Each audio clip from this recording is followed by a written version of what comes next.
Boker Tov. Today's Daf Yomi is Bava Kamma Lama Gimel, Bava Kamma 33, but we're going to start on the bottom of 32b, 8 lines from the bottom. The Gemara is offering interpretations of Rabbi Yossi Bar Chanina's statement. And yesterday we saw one explanation. Today the Gemara is going to start with two other explanations. That the Gemara had cited a brisa, and the brisa said if you enter into the shop of a carpenter without permission, and some wood chips fall off and kill this person, then since he entered in without permission, the wood chip, the carpenter is exempt.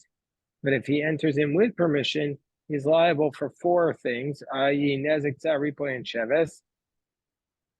And he's going to, and if he enters in with permission, the carpenter is liable.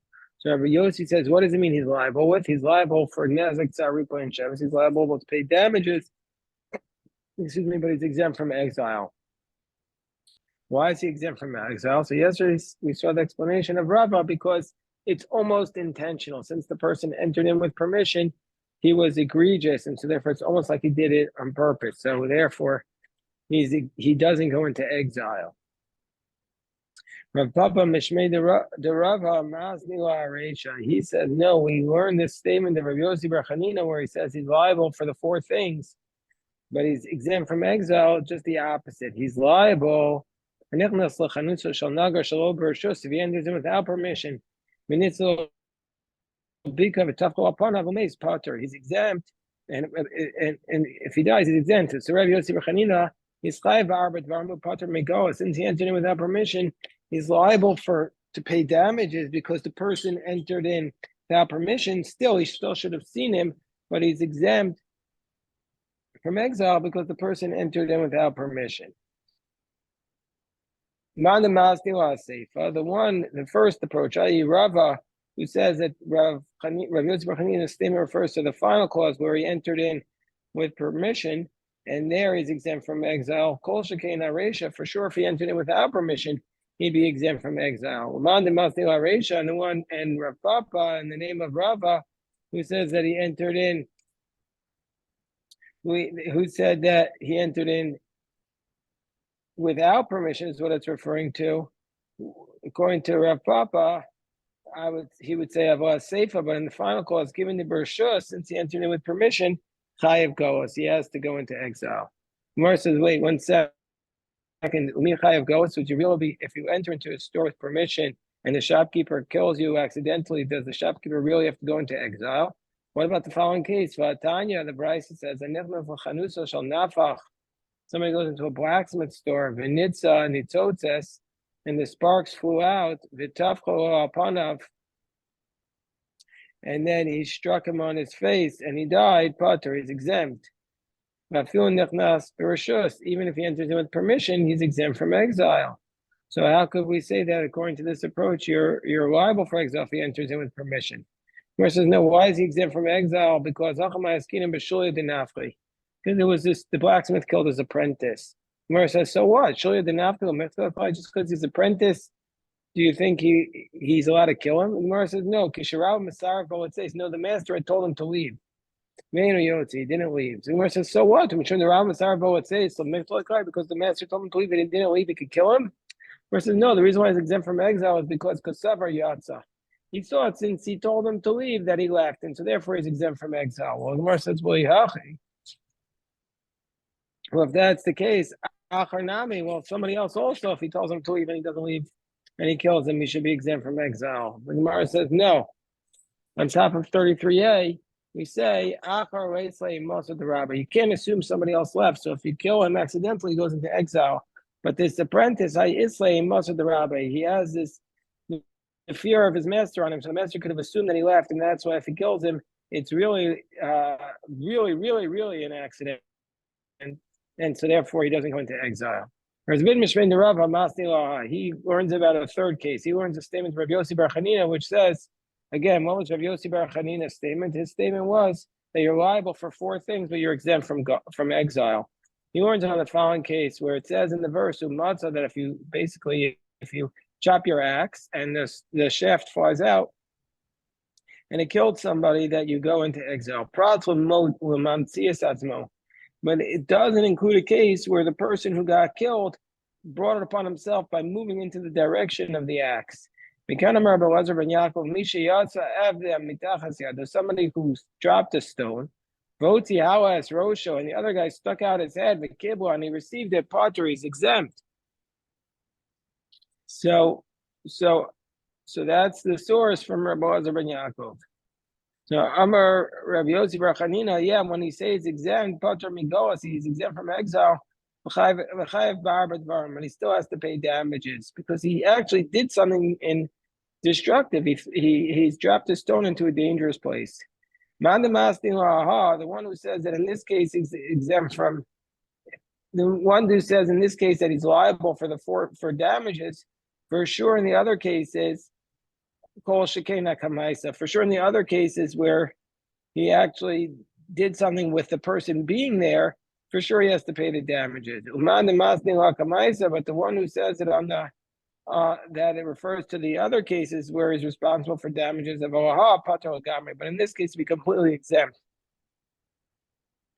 So now the Gemara says, let's talk about workers. Let's say they're workers who come to collect their money. And the ox of the owner, when they come in to collect their money, their ox scores, or the dog bites, and then the guy dies. Well, then, since he entered into the domain of the owner without permission, then the owner will say his potter. The owner is exempt from paying the ransom.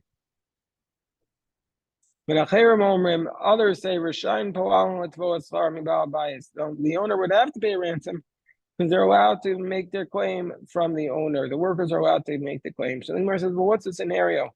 If the owner goes into the city, well, my time and so why did they say that the workers can go into his house? And if the owner never leaves his house, my time at the Bava Kamma, why does the Bava Kamma say they can't go into their house? So the Gemara says, no, we're talking about a man who is, shall we say, sometimes found in the city and sometimes not. And the workers came to his gate, and he says to them, and they called for him on their gate at his gate, and he said, "Hello, we're here." And he says, "In." He says, "Yes." So Marsavar, so one position, it means in all, means yeah, come on in. And so therefore they're allowed to be there, so you have to pay the ransom. In all, so mashma. That means yes, come on up. Marsavar in kumaduchtach mashma. And one says, the other one says that they don't have permission to come in, so he doesn't have to pay the ransom. Is where he says, yes, stand where you are. So the Gemara says, Tanya command Amar in kumadach mashma. We have a brayso that supports the position, and when he says yes, it means stay where you are. The Tanya Paul should never let's say the worker comes to claim his money. And the dog bites and the ox scores, he's exempt. The owner is exempt from the ransom, even though he enters in with permission. So if that's the case of my potter, why is he exempt? I'll have the Karya Baba Kamma in. Because he went to the gate and he said, I'm here, and the owner says, yes. It means, when it says yes, it means, yes, stay where you are, I'm coming. That's what it means. It doesn't mean you can come into my house. And now we go to the two oxen. Shnei Shivarin, Tamin, we have two oxen that have never gored before. So two oxen that have never gored, that they gore each other. So then once we take out the damages that each one, the total damages each one has done, so what's the case here? Rashi says, we look at the damages, and so therefore we see how much each is damaged the other one. So if one did, let's say, 50 damages to one, and the other one did 60 damages to the other, so basically one owes the other one $10. But then, since it's a tam, we take only half of the damage. The only pay him $5. Shnei muadin, but let's say both of the oxes had gored before, so therefore they're muadin, mishalman, b'moser, nezek sham. He pays the full difference. Let's say echad tam echad muad. One's a tam and one's a muad. But tam b'shalim b'motor. So the tam would pay echad tam echad muad b'tam b'shalim b'motor. So the muad pays the full damages nezek sham. He pays the full damages to the tam, and the tam b'muad b'shalim b'motor chatzi nezek. Of course, the tam pays a half damages. So too, let's say if two men that struck each other, they pay the difference full damages. Because a man is always considered a muad. Let's say there's a man who gores a man who hurts an ox, or an ox that gores a man. They pay both full damages. A man on a tam ox or a tam on a man, the man who hurts the ox, he pays full damages. And the tam pays half damages to the man. Rabbi Kiva says, he says, Rabbi Kiva says, if an ox scores a man, that's actually not unusual, and so therefore he pays Mishan b'Moser Nezik Shan, he pays full damages. Meaning, say it's only unusual for an ox to gore another ox at the time. But for the ox to gore another man, it pays full damages from the outset. And the Gemara says, let's say the verse, the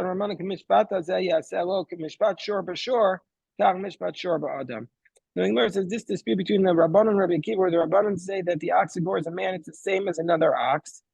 Whereas Rabbi Akiva says an ox that gores a man is always a muad. So the Rabbanan are based upon the pasuk. It says in the pasuk, just like this, you shall do to him. Just like an ox that gores an ox, so too is another ox that gores a man. Mashur b'shur, just like one ox that gores another ox. Tam mesham chatzi nezek muad nezek sham. The tam pays half damages, and the muad pays full damages. I'm sure ba'adam. To an ox on a person, the tam mesham nezek chatzi nezek muad nezek sham. Whereas Rabbi Akiva says, "Kamishpat hazeh." Rabbi Akiva says, "Now what does it mean? It means like this law, ketachto mulka elyon." Meaning to say you view it like the second law taught in the Torah, which is the muad, and not like the top one, which is the tam. I might think you pay from, according to Rabbi Akiva, you pay like a muad, which is that there's no cap. You pay from all of his assets. Even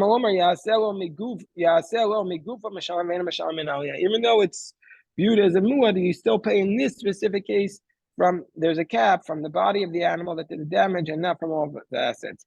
Rabbanan, who say, of course, you pay from the gufo, they don't need a pasuk to teach us that. So what does he do with zeh? To say that an ox that gores another ox, an ox that gores a man, doesn't pay nezek tzaripoy and sheves. Rabbi Kiva lepotro mi'arbat barmino. How do we know that he doesn't pay nezek tzaripoy and sheves? Not goy mi'ishki teimum b'miso. Well, he earns that from a man who does damage to another man. Ish b'mi, so that when do you pay nezek tzaripoy and sheves? When a man damages another man. Well, sure b'miso. Now when an ox damages another man, the Rabbanan say, if that was the case, if that was the only pasuk, I would have said.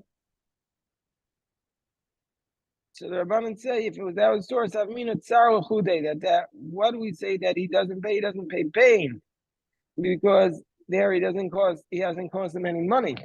I'm a ripoy b'sheves, ema. I might have thought that the owner of the ox would still have to pay medical wages and lost wages, medical expenses and lost wages. Kamash one know if an ox gores a man, he doesn't pay that. Next Mishnah, Shor Shavem Manesh and Nagal Shor Shavem Masayim. Let's say you have one ox that's worth 100, Reuben's ox worth 100, the gored Shimon's ox which is worth 200, and it kills it. And the carcass is not worth anything. So basically, Reuben's ox totally destroyed Shimon's ox, and Reuben's ox is worth 100. So Shimon no toas ashor. So Shimon takes Reuben's ox away from him. That's worth 100. That's how he gets his money. But he pays half damages. So the Gemara says, Masnisim money, our Mishnah, who is it? It's Rabbi Akiva. Why? Because Rabbi Akiva says, Tanya, use some ashor bebezdin. Rabbi Akiva says that you take it says the Tanya, use some ashor bebezdin. Rabbi Shimon. Rabbi Shimon says you take the ox to the court and you evaluate how much it's worth, and from the money you pay the mazik pays a nizak. Meaning to say the ox doesn't go to the nizak, just the value of the ox is what he pays in nizak. Whereas Rabbi Akiva says, huchlat ashor. No, the ox, all of a sudden, the ox that gored, the Nizak himself gets to take the ox. That's what Rabbi Akiva says. The Maikamef, Rabbi Shmuel. So what's the argument? Rabbi Shmuel suffer Baal Chofu, that the guy whose ox scored this other person, he's a creditor. Vizuzi Damasically, he owes him money. He's the debtor. He owes him money, and so therefore he takes his ox, and whatever it's worth, he can pay from it to the Nizak. Whereas Rabbi Akiva suffer Shutfei Ninu, that they're partners, and uh, basically they're partners, and so now all of a sudden the Nizak is now a partial owner of this ox. And they're arguing about the following verse. It says, they sell the ox that's alive, and they divide its money in half. Rabbi Shmuel says the pasuk is referring to the Torah, the court is the one that sells the ox and gives the money back to the mazik so he can pay the lender. Whereas Rabbi Akiva he's saying no, that this was told to the litigants, that the damaged party and the mazik, they're being told that they own the ox together. And my benayah, what's the distinction between Rabbi Shmuel and Rabbi Akiva? The distinction is Ikdishu Nizak Ika benayah. Now let's say the Nizak, after he got gored, he says, "Oh, I'm taking this ox, I'm dedicating it to the temple." So according to Rabbi Akiva, he could do it. According to Rabbi Shmuel, it's not his ox. He just has the claim on the ox, on the claim on the money, the value of the ox, but the actual ox is not his to consecrate. Let's say the mazik, after Reuben got score Shimon, let's say he sells it. According to Rabbi Shmuel Mao, Rabbi Shmuel says he knows that he just owes him the money, not the actual ox. So what will be the lawyer? Since Rabbi Shmuel says, listen, I just owe him money, and so therefore I just have to give him the money, therefore so he could sell it. Those Delma are on the top of Lamed Gimel Amud Aleph, or perhaps we say on top of Lamed Gimel Amud Aleph, even the Meshabel Leila Nizak, since he owes them, since there's a lien on this ox to the Nizak, because if he doesn't give him the money, he could take the ox, maybe Lav Kol Kamine, maybe he can't sell it. So the Gemara says, Amrli Eino Machor, it's not sold. So that's the answer to that question. The Gemara says, how can you say that about Tanya Machor? But didn't we say Mecharo Machor? That is a valid sale. So the Gemara explains, Choser V'Gavo. It means that he could go back, even though it's sold, he could go back and collect it. So if you say that it's a valid sale, I mean, if you say you could go back and collect it, what do you mean when you say it's sold? So the Gemara says, meaning to say that during the time that it was sold, if the animal did work, then the Nizak has no claim on that work. Shmamina. So the Gemara says, you mean to say that that if a guy borrows money, and then he sells off his movable assets, you're allowing the Nizak to go and seize it. So you mean to say that that you could put a lien on your movables, objects, and therefore, even if you sold it, the court can go and seize them. But generally speaking, we say that you can't do that. You can only do that by real estate. You can't put a lien on movables. Gemara says this is an exception. Shani Asa in that case is different. The command also aputaki dami. It's as though you designated it could this as an aputaki. Aputaki is something which you have a movable object, but you designate that the loan will be collected from it. Is that what you're doing here? That you can make your slave an apotaki. But you can't make your ox apotaki. That you can't the creditors can't seize the ox. So the Gemara says, okay, but this case is different. Why? Evan my time, I'm showing the Islay Kawa, because the slave, why can you make an apotaki? Because everybody knows about a slave. So it's a very known object. So the person who buys it knows that there's a lien on it. Hainamik, even the Nagach, Kala Islay, the Tur Nagacha Karla. This ox too, since it's a goring ox, it's known and it's called a goring ox, and so therefore we're going to say that you can designate it as an apotaki. Tani Rab Tachlifa Bamarava Kamedu Rabbi Avo Machro Ein Machor. That if he sells it, it's not a valid sale. Rikdisho, this ox that gored somebody else, if it was consecrated, mukdash, it's consecrated. So the Gemara says, who, if he sells it, is it not sold? Machro man, Ilema Mazik. Machro ein machor. If you want to say that if the damager sold it, it's not sold, and who's this like? Rabbi Akiva Da'amar Uchot Ashor, because he says the Nizak now owns the ox. Vikdisho Mukdash, But if he consecrates it, it is consecrated. Also, Rabbi Shmuel, the Amar Yusam Ashur, the Bezdin. So if that's the case, the fact that he says not sold, that goes according to Rabbi Akiva, who says the Nizak owns it. But then from the fact that he says he can consecrate it, that goes according to Rabbi Shmuel, it says that the Nizak doesn't really own it. It doesn't make sense. Ella Nizak, you mean to say that the first part is like Rabbi Akiva and the second part is like Rabbi Shmuel. Ella, if you want, you could say Nizak, that it's the damaged one, the damaged party, Macharo Eno Machar, it's not valid. And that's like Rabbi Shmuel. Money Rabbi Shmuel, like Disha Mukdash, Ason Rabbi Akiva, but if he did consecrate it, it's consecrated, that follows Rabbi Akiva. So which is it? So the Gemara says the Olam Mazik. No, we say if the damager sold it, it's not sold. And we would think that's like that's only like Rabbi Akiva, but actually it's Divrei Hakol.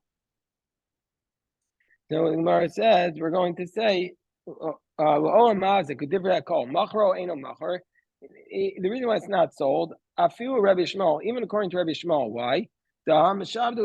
Because since it gored this other person, Zox, then you can't really sell it because it's like he has a lien on it. And because we're going to view it as though he has a lien on it. That basically to pay it. Even Rabbi Shmuel would admit that the Nizak could collect from it. But if he consecrated Mukdash, why? If he consecrated, it would be consecrated. I feel Rabbi Akiva, even according to Rabbi Akiva, Rabbi Avo, Zera Shema Yomer Hek because Rabbi Avo said that they made a Gzera in Mesechas Erchin if somebody consecrates his assets and there was a ksuva with it or other creditors that he has to give to. Basically, Rabbi Avo says he has to redeem it from Hektish because we have a concern that maybe people will say that it was really consecrated and then you can redeem something from Hektish without redeeming it. So therefore, it's a Gzera. Tan Rabbanan, the rabbis taught short tam shehizik. Let's say you have an ox that's a tam that does damage. Ad shloma bedin before you actually come to the court. Macharo machor, then you could sell it. Hiktisho muktash, and you could consecrate it. Shechata v'nasim b'matana, and if you slaughtered it and you gave it as a gift, masha asa also, you could do that. But misha amad bedin, but once you come to the court, macharo eno machor, you can't sell it. Hiktisho eno muktash, you can consecrate it. Shachtu v'nasim b'matana, let's say you slaughtered and you gave it as a gift. Then you have done nothing. But kanmu balechovos v'igbiu, let's say creditors of this person, of the mazik came along and collected it. Bein chav achlo hizik, bein hizik achlo chav. Whether or not he owed the money before to the damage or after, will also will come. You've done nothing. Why? Meaning to say they can't seize it. Time ella migufo, because you only pay him from the goof. You only pay him. You're only paying from the ox itself, and since you're only paying from the ox itself, so therefore he has no right the creditors have no right to take it because it's really the nizaks to collect his money. But if the ox, all these laws were by a tam that did the damage. But if it was an ox that was a mu'ah that did the damage, bein shama bedin, bein shaloma bedid, whether it went to court or not, or you didn't go to court, machar, then since you're not paying from the goof of the ox, it's really just a commodity at that point. And so therefore, whatever you sold is a valid sale. If you consecrated it, mukdash, shechata v'nasim b'matana, or if you slaughtered it and gave it as a gift, masha asa asoi, then it's a valid gift. Kanmu balechovos, if the creditors came along, big bio, and they seized it, bein chav achol hizik, bein hizik achol chav, whether or not he owed the money before the damage or after the damage, masha asa asa. Since the mu'ah you're paying from all your assets, therefore the person has the right to sell it. So now the Gemara wants to analyze the brisa. This price, that if he sells it by a tam, it's a valid sale. Why do we say that? If before he comes to court, what we're referring to there is l'radia. We're saying that he doesn't have to pay back, the person who purchased it doesn't have to pay back basically the plowing that the ox did in the meantime. If he consecrated, it's valid. It's a gzera. If he slaughtered and gave it as a gift, Masha also. That is a valid gift. So what is this referring to? Bishlama nasnim b'matana. I understand if he gave it as a gift, Masha asa. I understand if he gave it as a gift, Masha asa asoi. Luridia means, if I understand if he gave it as a gift, it means that the guy doesn't have to pay back the work that he did with it. Ela shechato, but if he slaughtered it, the lazy, if the mazik slaughtered it, why do we say the nizak can't collect from it? Lazy washtami bisaro. Why didn't the nizak come and take from the flesh of the ox? The Tanya, didn't we learn a brisa? It says chai chai shechata minayin. I only know that the nizak is allowed to collect from the ox that's alive. What about if it's slaughtered? Shechata minayin. How do I know if it's slaughtered? He's allowed to collect it. If even if it dies, the nizak could collect it. So why do we say that if the ox was slaughtered, that why does it say in the brisa shechato that if it was slaughtered? Hold on, let me read the exact words.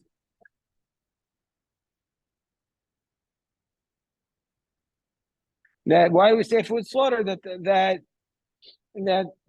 what was done was done. So the Gemara says, and we're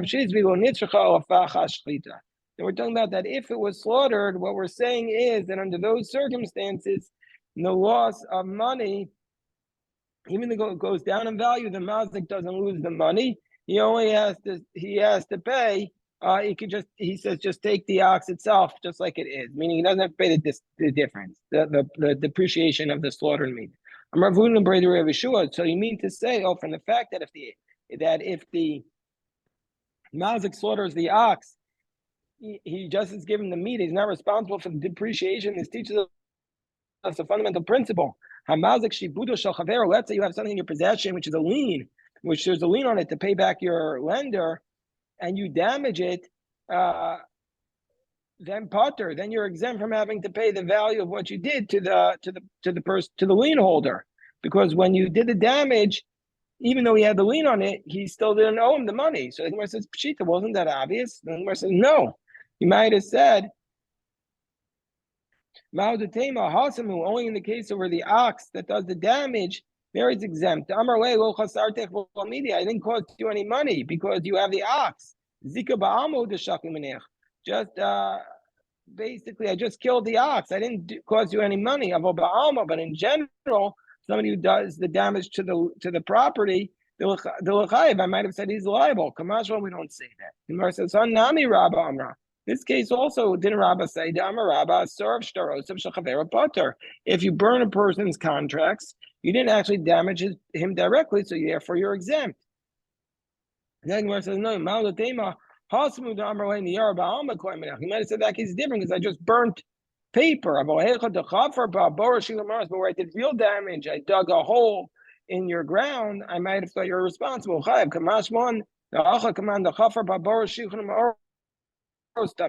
Then in this case, it's like you dug a hole in the ground, and we still say that you're going to be exempt. So this is the principle that if you're mazik, if you damage the shibudu of chavero, the lien of your friend on your property, we're going to say that you're exempt under these circumstances.